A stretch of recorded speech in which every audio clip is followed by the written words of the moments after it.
Hey everybody, so welcome back to another community call for ResearchHub, where today we want to start out talking about tokenomics.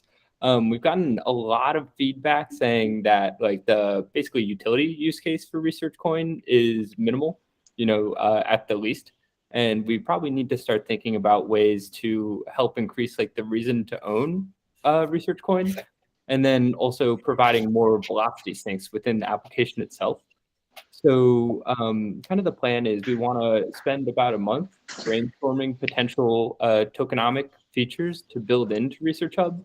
And then once we feel good as a community of one or two of these different features, we'll run them past some kind of like tokenomics expert to try and refine it, and then potentially build it into Research Hub. So, a couple of people on this call attended a call earlier today about the tokenomics, but I kind of wanted to open it up to the entire community if people were interested. So anyway, anyone here or listening, if you have any like thoughts on different like tokenomic features for Research Hub to build, feel free to add them to the spreadsheet I'm about to share.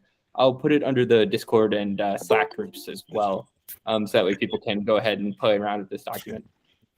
Yeah, so the idea here is that we'd like to list out all the different like tokenomic features that our community can come up with, and then curate them to the top one or two over the next like 2 to 4 weeks or so.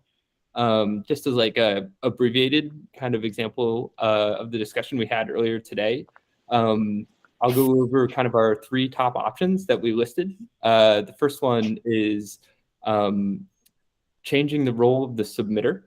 So in theory, right now, the submitter of a paper on ResearchHub earns a significant amount of the ResearchCoin rewards without really doing a whole lot. They basically just post the paper. So the idea here is that the submitter role would be turned into kind of like a museum curator for specific papers. Here, the curator would be eligible to receive a certain proportion of all of the rewards on a paper. And this curator, their job is to essentially drive attention to a given paper. So either getting their friends to come into Research Hub and upvote it, or attracting scientists to the paper to add their commentary to have like a robust discussion around the paper. The idea is the curator ends up being incentivized to do this because they earn a certain proportion of all of the ResearchCoin rewards that are given to the paper and the discussion around the paper. One important piece of this, and the details aren't totally figured out, is that anyone could become the curator by staking RSC on the paper. So if I submitted a paper, I would initially be the curator. But if Edwin thought he could do a better job of attracting conversation to the paper, he could stake 100 RSC on it and replace me. And I would have to stake 101 RSC in order to get the curator role back. The idea here is that you can create a velocity sink for ResearchCoin by asking people to stake their tokens and earn a portion of their rewards for any given paper. Again, this is kind of like an early idea, but that's sort of the overall concept. I guess, Jeff, since you're here, do you want to give like a quick explanation of your voting escrow RSC idea? Yeah, definitely. Can you guys hear me just fine? I know these headphones are crazy. Okay, cool. Yeah, so I actually made a like a kind of public post about it. I posted actually on ResearchHub about this a few months ago, but and I can post a link to that post. But the idea here is so there's a system called vote escrow system. It's very kind of getting more and more common in the DeFi world. So you essentially kind of the weight of your vote or how many coins you would earn would be contingent upon how many tokens you stake. And then the second parameter is how long you're willing to stake them for. So when you say you have ResearchCoin and you stake it for, you have 1 million ResearchCoin, you stake it for 4 years, you should have more voting rights and you should earn or reap more rewards than somebody who takes their million and only locks it in for 1 year. So with this idea, you can take your ResearchCoin and you can lock it in and you'll get VE ResearchCoin. And the VE ResearchCoin will be your weighting in how you can direct funding to different grants and different micro grants and proposals. So the idea here is, if anyone's familiar with Curve Finance, you have you'll have people like submitting proposals for different projects they want to do, and we'll have, say, some budget, quarterly budget, and you can earn this via maybe something like donations or via like putting money into DeFi protocols and earning yield off of it. And the yield that's earned can be shunted into funding these grants. And as a VERSC holder, you control and direct where those grants or which grants get funded. And so we'd have to build out like some things on the website for it, but in return, the VERSC holder can, for example, earn kind of a percentage of profits that the lab they funded, say the lab they funded publishes on ResearchHub, and they earn a bunch of RSC from that. You, as a person who directed the funding to them, would earn some percentage of that. And there's things we could thread in with like IP and licensing of IP and percentage ownership of that. So yeah, that's kind of the gist of it. I had one question about this whole thing. So let's say I'm the Gates Foundation and I buy 1 million RSC or whatever the number is, and I would like to fund research, but I also like to take advantage of the expertise that's on the platform. So I would basically like somebody to be able to, someone who's demonstrated enough expertise to be able to use my VERSC to actually vote for some of the grants. If they're not transferable, that could be a bit of an issue, right? And we're making them not transferable so that, there can't be speculation on them.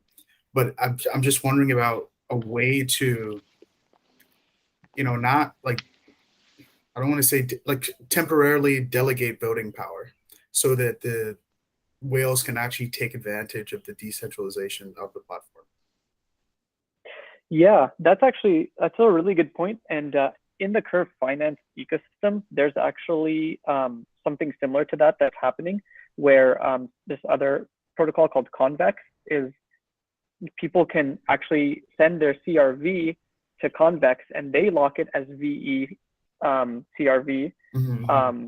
And so we could have something like that, kind of an extra layer where if you're a user, you can send your stuff to a delegated person, and the delegate can maybe give you some RSC in return, or some bonus RSC for the right for them to have more VERSC to delegate.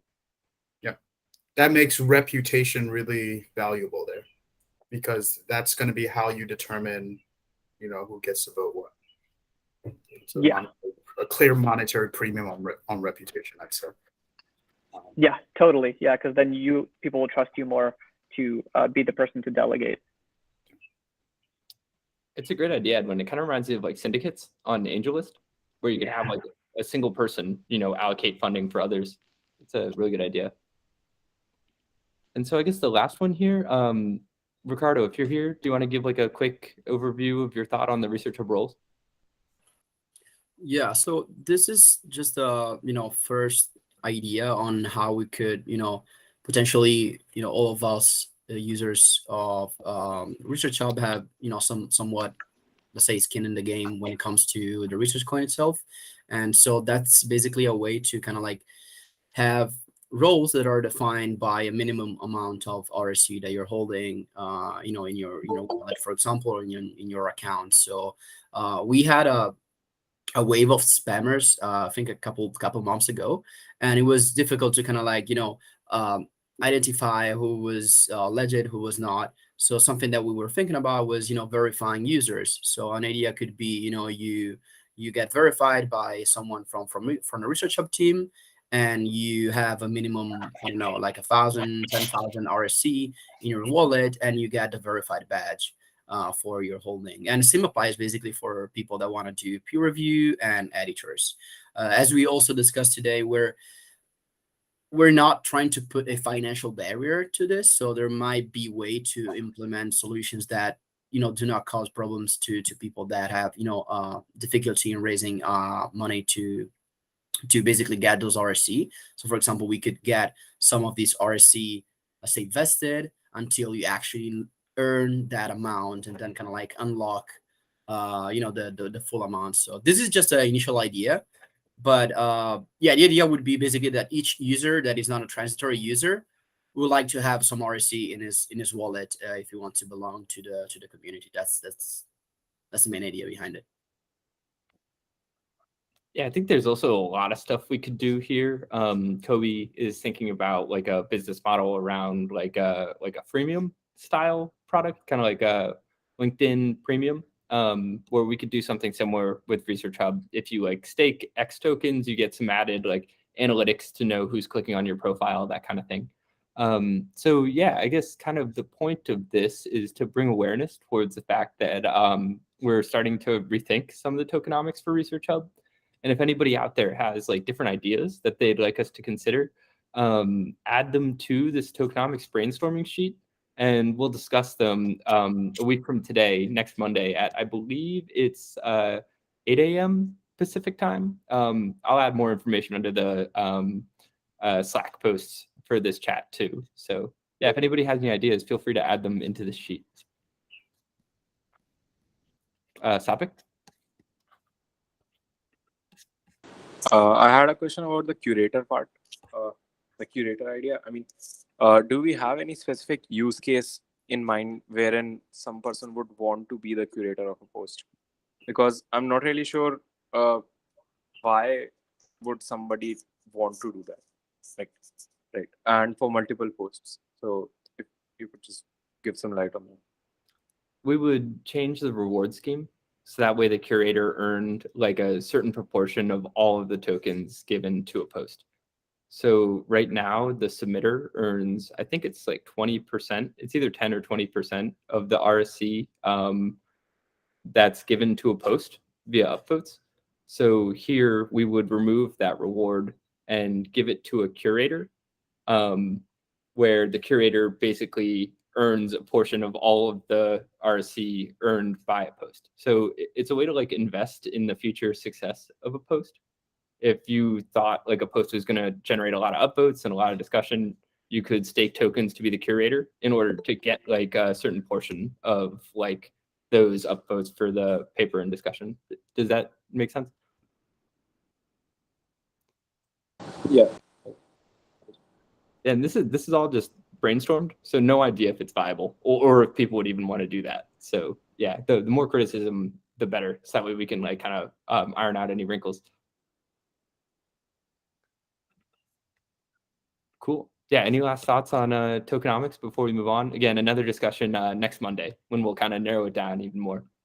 I mentioned this to Jeff and Ricardo, but we're talking about what to do, especially when we're bringing on 500 editors, about how to make sure there's not too much sell pressure.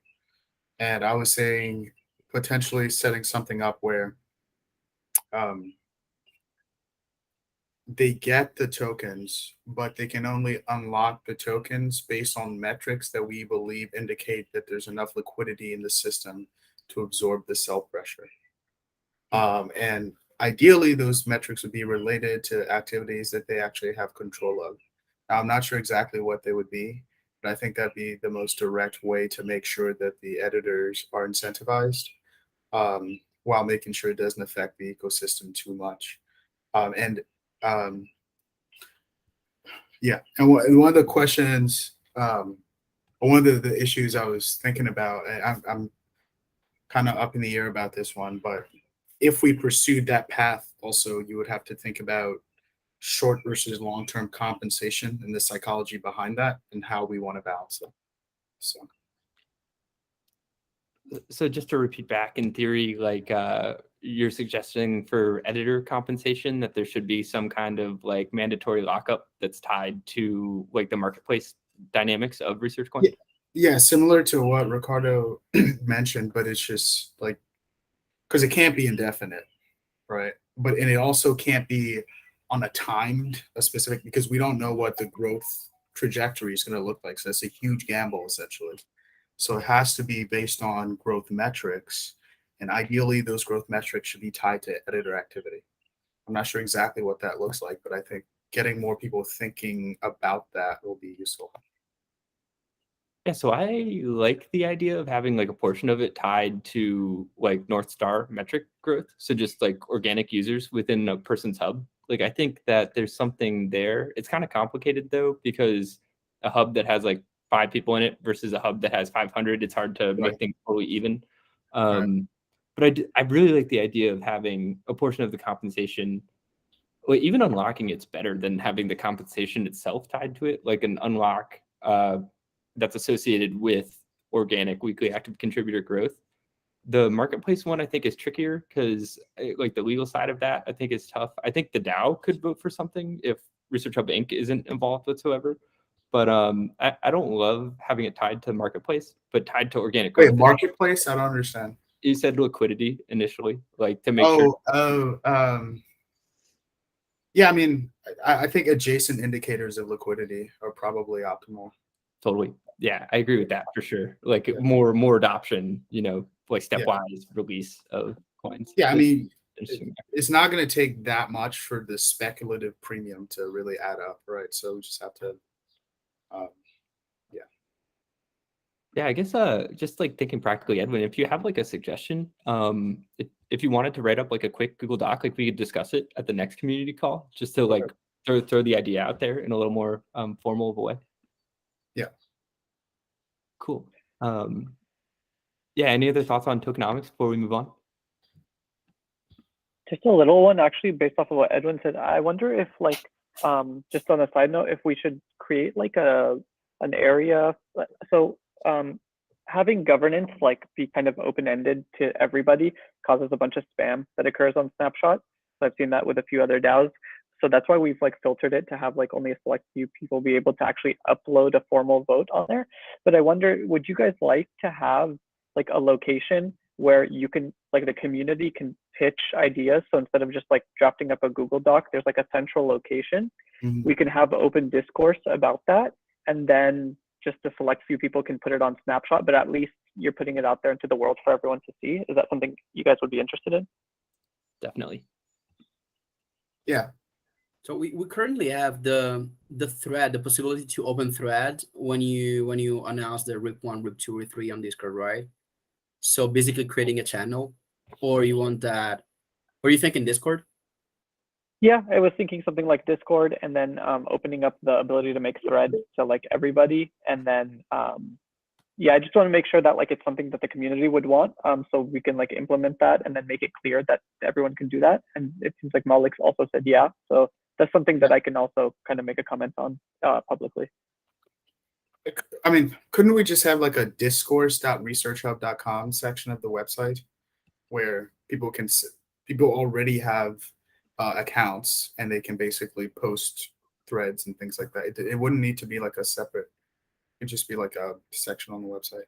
I think there are other, here's one that I think's pretty good. And I think it'd be pretty easy for us to add something like that there. Tracer, yeah. I think most people use Discourse for this kind of thing, right? Yeah. We're already pretty like spread out between like Slack and Discord though. So yeah, I think Jeff, whatever you think is the best way to get the most engagement, whether that's Discord, Discourse, or whatever.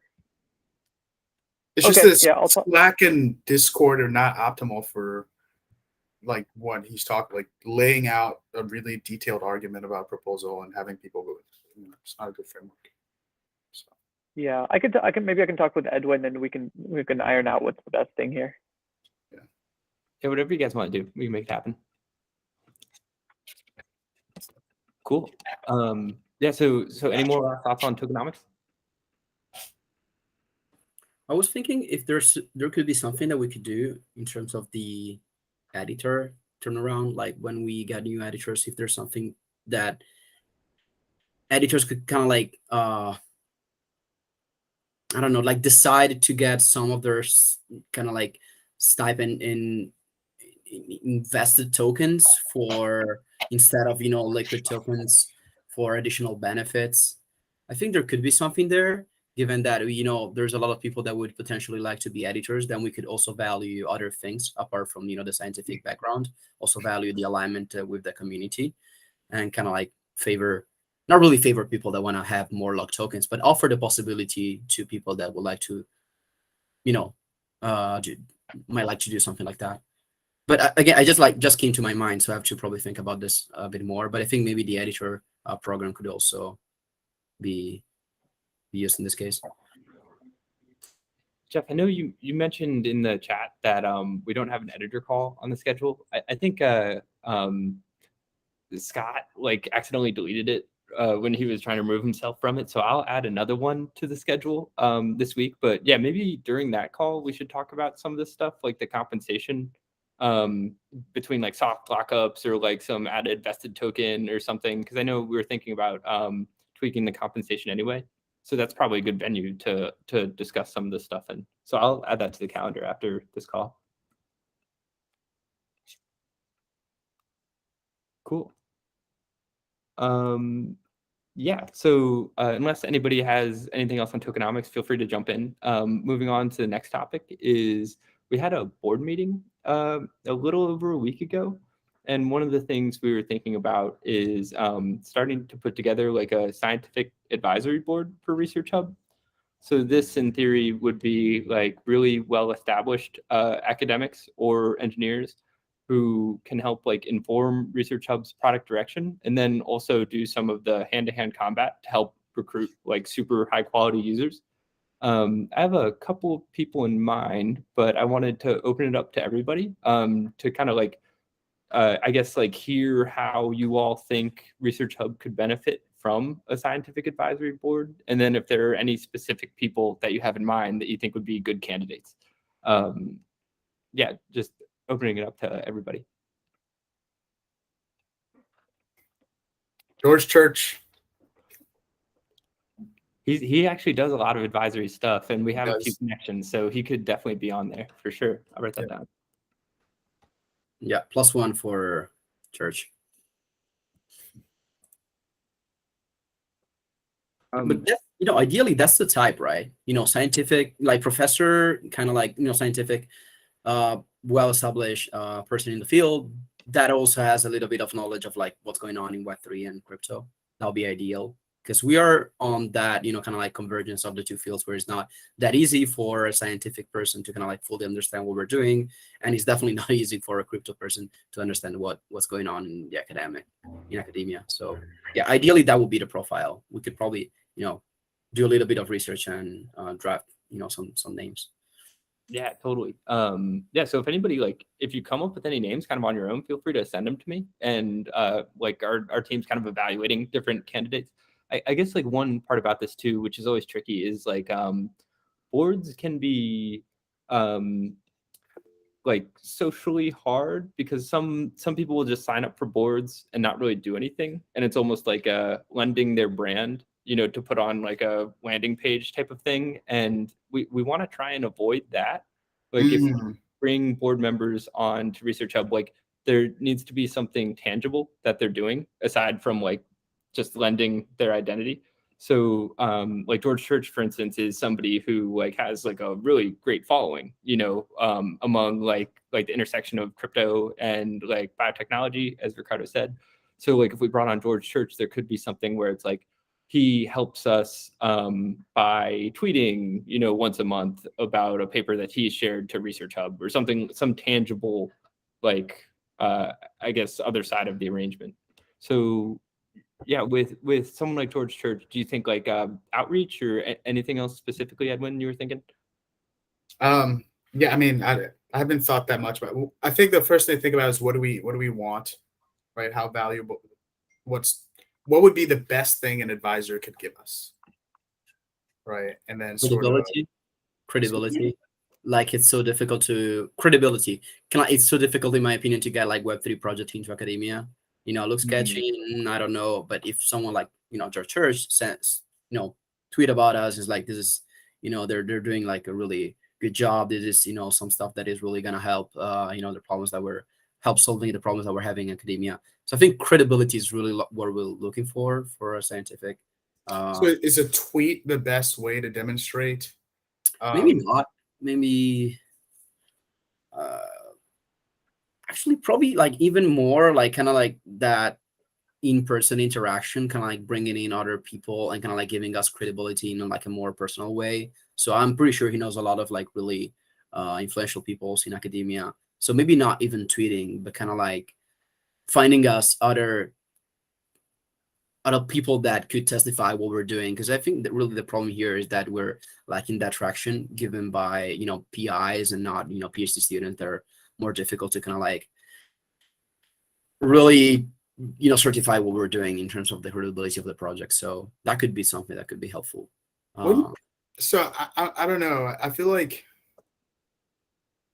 if we had people who actually had labs that could use what we're doing, and we convinced them to not just get on our board, but actually have their labs use our product, I think that would be the best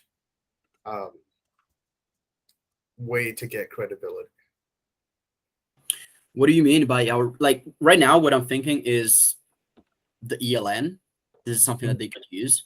Yeah. If we can create like on the ELN some shared documents that maybe their PhD students can use, but then you have to still advertise it. Otherwise, nobody's gonna know.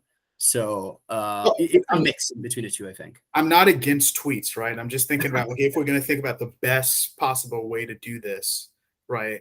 Something that is like enduring, right? It would probably be, you know, if we could get these people to actually use it and like it and tell us how they think we can make it better, then you get the word of mouth, which is the most powerful, right? So this is like incredibly helpful. I'm glad the conversation is going in this direction, because credibility was sort of like our motivation too, like for thinking about putting together a scientific advisory board. And yeah, like what does that mean? Like how does someone help increase our credibility? I've written down what we have so far, like social media stuff, like introductions to other users, like actually using the product themselves. Like what other asks can we have when we approach, you know, potential board members when it comes to increasing our credibility, like speaking at conferences, that kind of thing. Yeah. I mean, you could look at H-index, like citation rate, that kind of thing. How, you know, how much they pop up in their field within the past 5 years in important papers. Okay, cool. Yeah, we can definitely kind of like analyze the candidates based on like academic achievements. Yeah, I think you nailed it, Edwin. Using our product is probably the best publicity that we can get, because that shows that, you know, it actually works. Because we encounter bugs, so we know there's there. But once there's actually, you know, someone that is using that on a daily basis for their research, that is even more valuable information for us. So it's a kind of like has a win-win situation for both. So that's tough though, right? Because those are personal conversations. How you get that? I mean, I think, like, you know, we have to think of us, the people here who have networks that might enable them to have those conversations. You know, that would be the time to exploit it. But to get something now where it's just like, okay, you're on our scientific advisory board, and, you know, maybe shoot out a tweet, but to actually like have a conversation with them, lay out the you know, ResearchHub 5 years from now, we think there's a lot of value there, and here's how you can add value. That's a conversation. And so to think about how to have those conversations, yeah. The role would probably be like a high touch point for me personally, where like we have board meeting with our regular board, you know, once a quarter. So it'd be something similar too.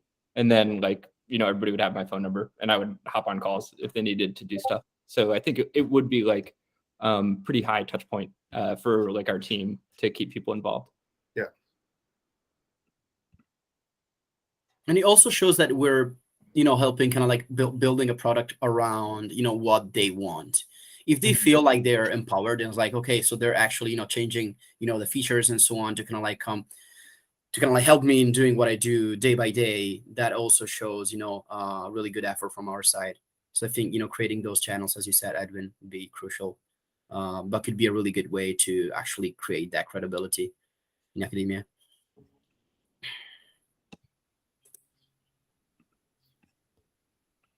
Should we consider anyone from outside academia for this type of thing? Trying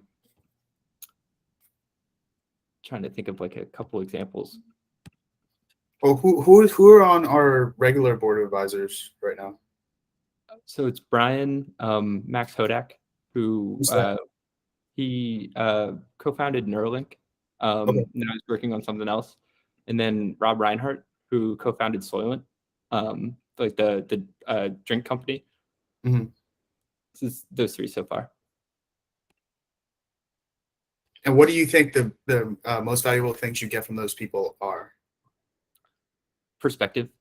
So Max is an interesting person who he never did a graduate degree within academia, but he's worked, in startups with like extremely accomplished academics. So he has like an awesome perspective of like being familiar with how to relate to super high quality academics while also building a company and a product, that can sustain itself via revenues.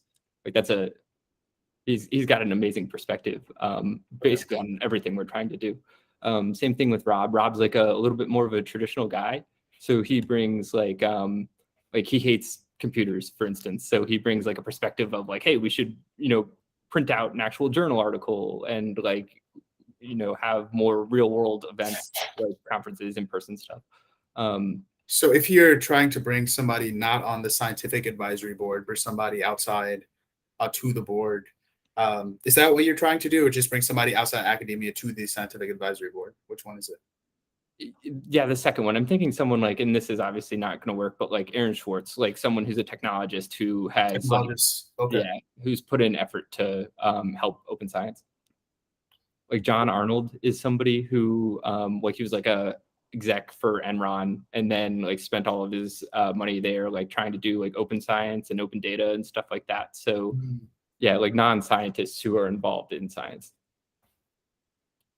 There's somebody I had talked to. I mentioned this to you a while back, Patrick. His name is Sven. He's from Coastal Ventures. Yeah, so they're like a really big VC fund. And when I talked to him, he was like extremely passionate. He even said like even if there was like no financials involved, like he would this is like a passion project type of thing for him. And he I think was a like computational like something computational at Stanford. I think he was a professor there for a good period of time, and now he's a partner at this VC firm. And they have exposure to like investing in like products like Helium was one of the crypto projects that they invested in. So he has some exposure in the crypto world, and he's really passionate about like streamlining like kind of like the ELN function, but like for kind of coding and stuff like that too, and some of the computational stuff. So I think somebody like that could be cool too. Kind of has a little bit of both worlds. Yeah, that's a great suggestion. Thanks for bringing him back up. I'll add him to our list of people we're thinking about. Sweet. Malik? Yeah, this would be, I'm not sure if they are reachable, but like a couple people who are like on the crypto community, but also very solid technologically and scientifically, like Naval Ravikant or the Balajis, if you ever heard of like their lectures and stuff. I don't know like if they would be helpful or even reachable for us, but they can actually spear lead like, big projects. So just a thought. Yeah, it's a great suggestion. I think Brian's pretty close with both of them, so I can bring them up at our next meeting talking about the board. Those are great suggestions. Joanna? Yeah, so I like Edwin and Ricardo and Jeffrey idea about the fact that we should find someone related to the mission. And for example, ResearchHub, it's a GitHub for science. And let's say, I'm not sure how many VCs superstars are interested into directing something that is small scale so far. So maybe we should find someone that is interested into bringing more people to ResearchHub and like promoting science and the mission of ResearchHub. Yeah. Yeah, so I totally agree. Like there's an organization that I'm a huge fan of called Spark. They're kind of like an open science advocacy group. And what they do is basically like put together events focused on open science and help to build community around open science. And so there's like their executive director is named Heather Joseph, and like she just had like incredible success like building conferences around open science. And so someone like that, I think, would be really useful, where they're not really like an academic, but like their whole career has been spent building open science communities. So that's like a very practical skill for what we need at our current stage. So yeah, that's someone who I think could help a lot, like bring new eyes kind of into the equation. Someone from Frontiers. Oh, okay, like the journals, Frontier. Yeah, great suggestion. I'll definitely look that up. Yeah, and someone who like wants to accelerate what ResearchHub is doing and its uniqueness, because open science projects are everywhere, but like how they can upgrade towards a more decentralized vision and everything that ResearchHub does. Yeah. Even Malik, thinking about the like crypto forward people, like I'm going to pronounce the name wrong, but Juan Benet, the guy from Protocol Labs, the founder there, I think he's got a PhD in something. Would also probably be pretty awesome. I know Brian's friends with him too, so he could potentially reach out.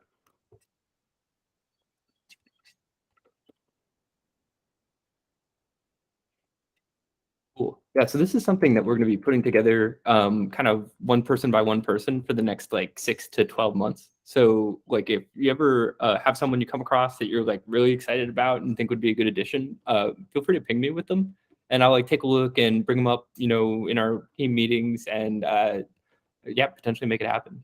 So yeah, feel free to hit me up if you guys have any candidates you think would be like super useful. Yeah, and so our last topic today is kind of in the same vein. We want to help increase ResearchHub's like prestige is the wrong word, but like credibility.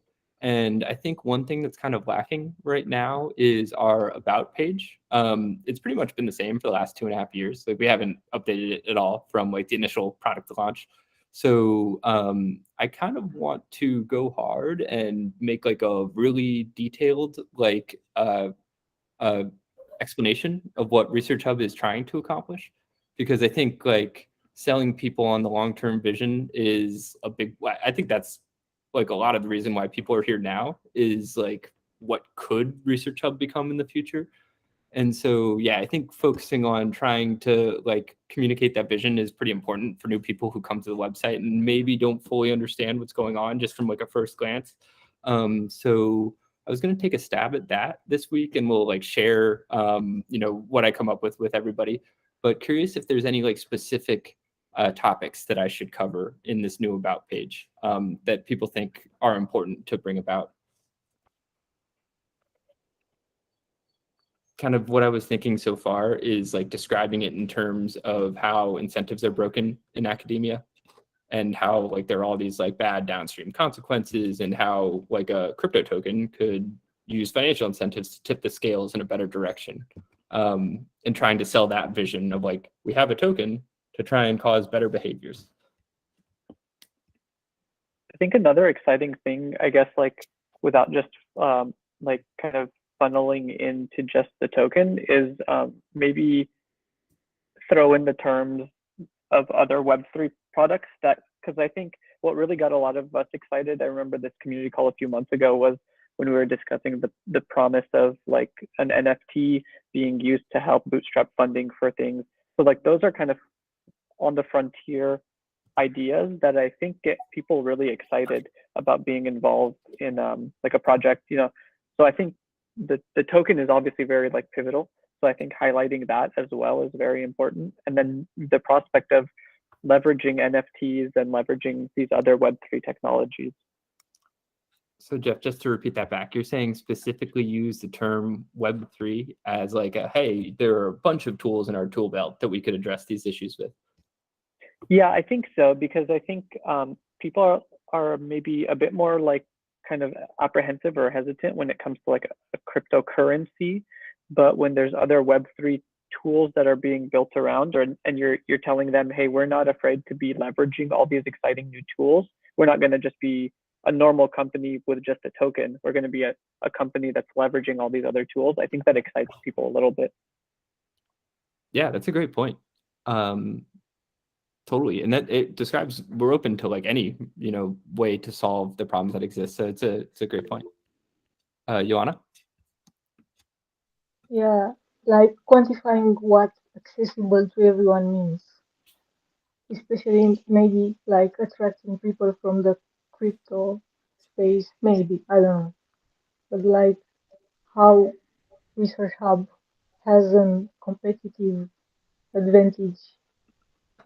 For example, I asked someone from stores which wants to promote the decentralized cloud about decentralized science, and they were like super excited, and like they were not so aware about what decentralized science means.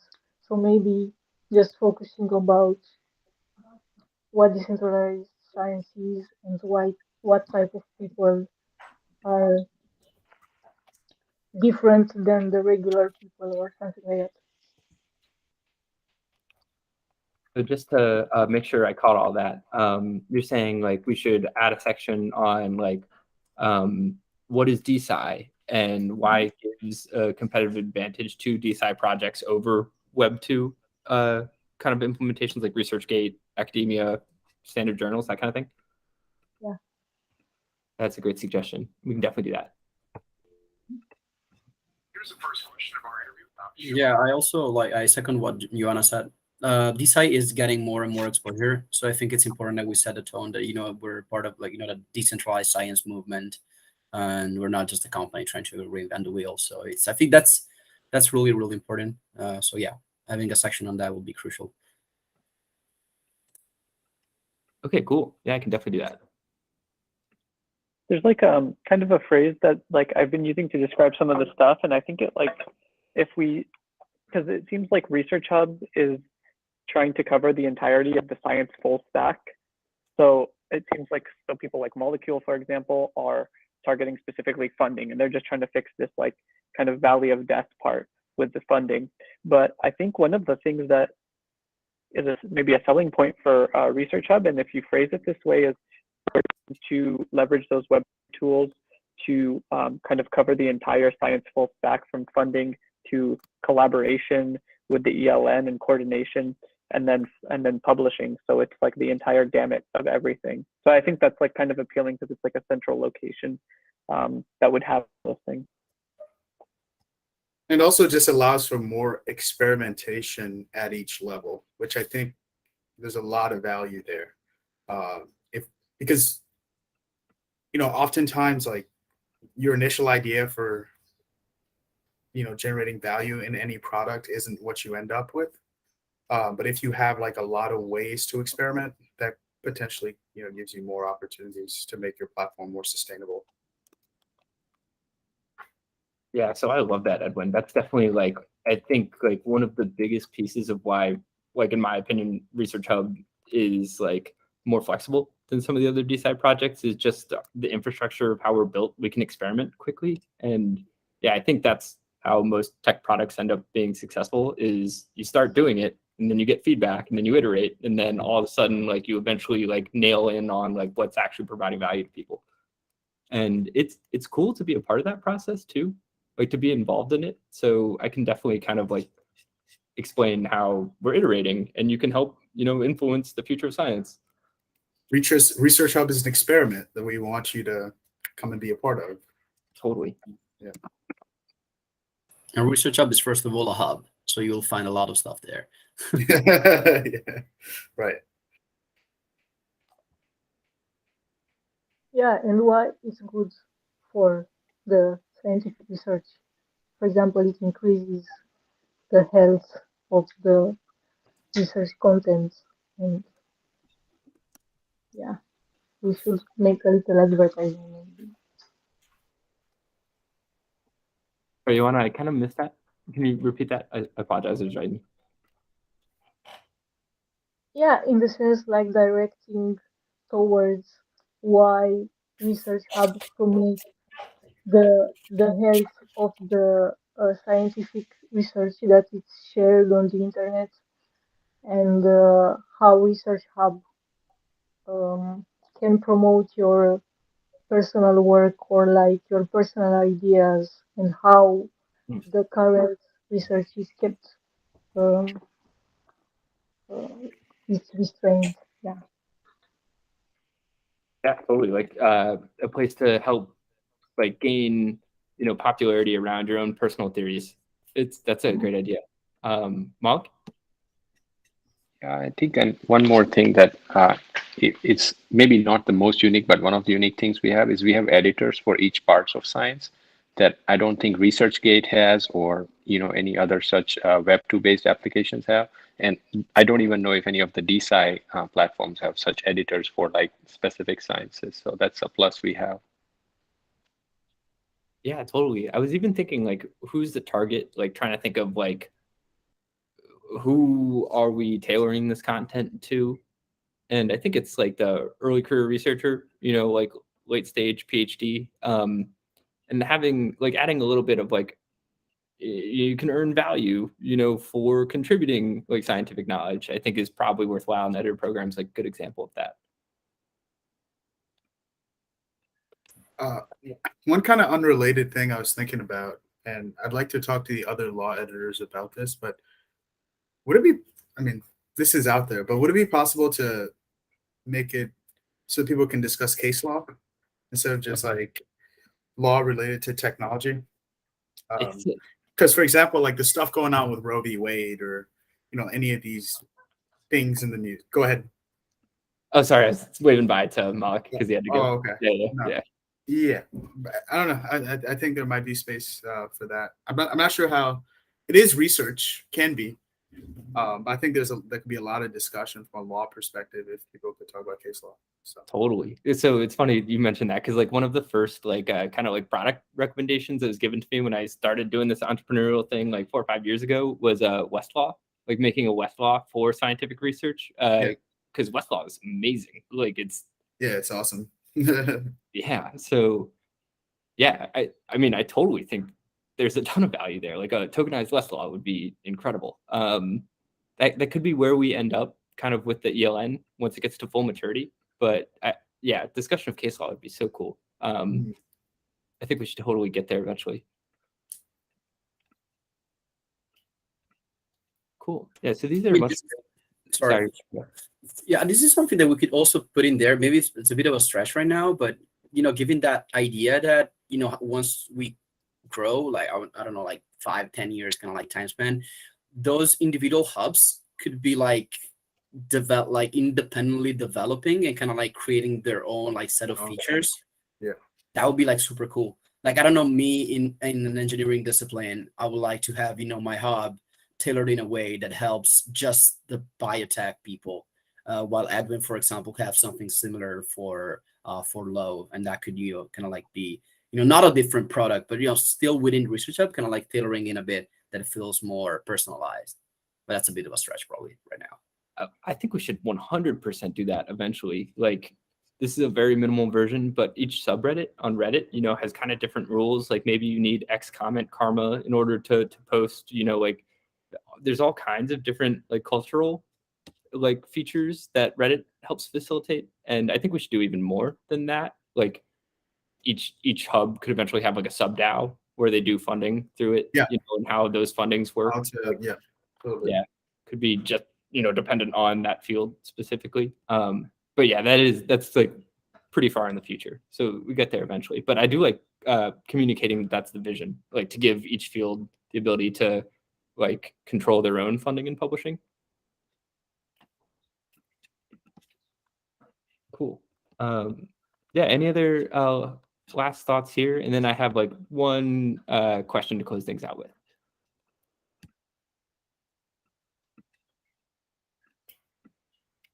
Cool.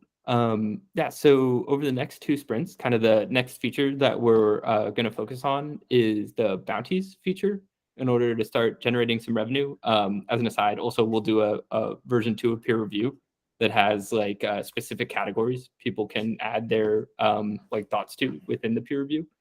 But with the bounties feature, this is like a super high level question. We don't love the term bounties. It's like, it feels sort of like crypto native, even though this isn't totally true. There's bounties even for like local governments and stuff like that. But I guess like the first question is, do you all think that the term bounties is something that can explain the concept of the future we're building to the grand majority of science? And if not, is there a better term?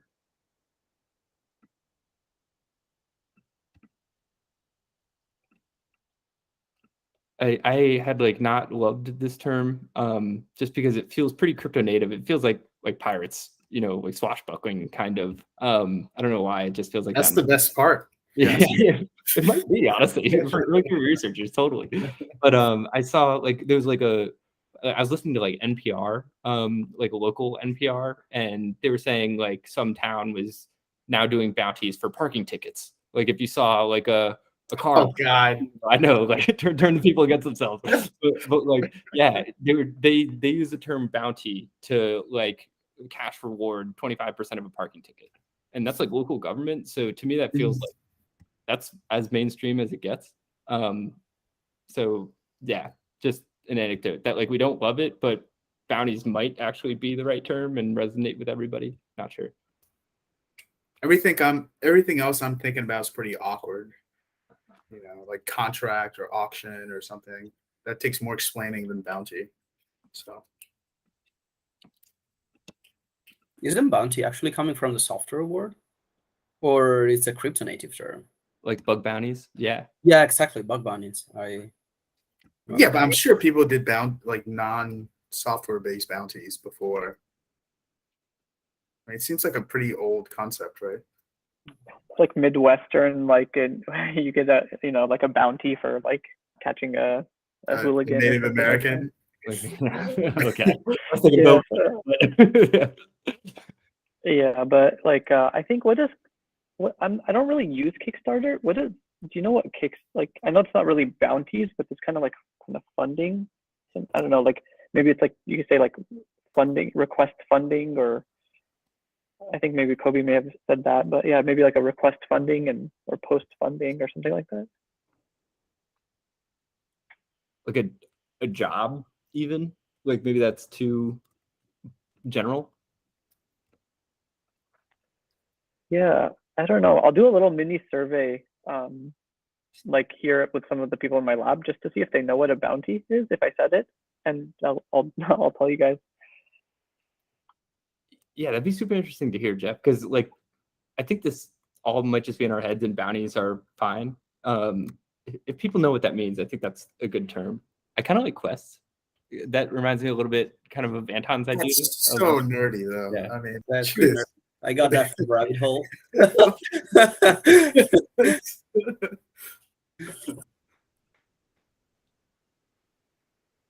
Cool. Yeah, so if anybody like any ideas come up, I think we're going to stick with bounties because the other suggestion that Kobe gave me task on this call is Research Coin Award, and that's that's not better than bounties. So, yeah. I've been thinking about this kind of like in the back of my mind for 2 or 3 weeks, and nothing has popped up yet. So, but I think bounty's fine though. I literally didn't consider it before you brought this up. Did anybody else think about this before? I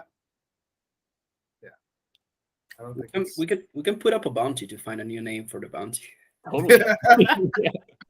Maybe you can like specify open bounty, like the type of bounty, research bounty, open bounty, peer review bounty, something like that.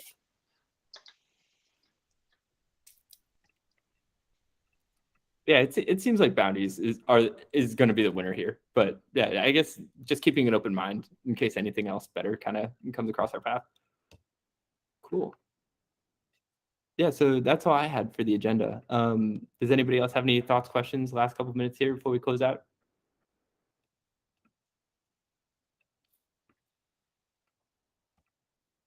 Great. Well, thanks everybody for attending. And then for anyone listening to just plugging the tokenomics sheet again, we'll have another call next Monday at, I believe, 8 a.m.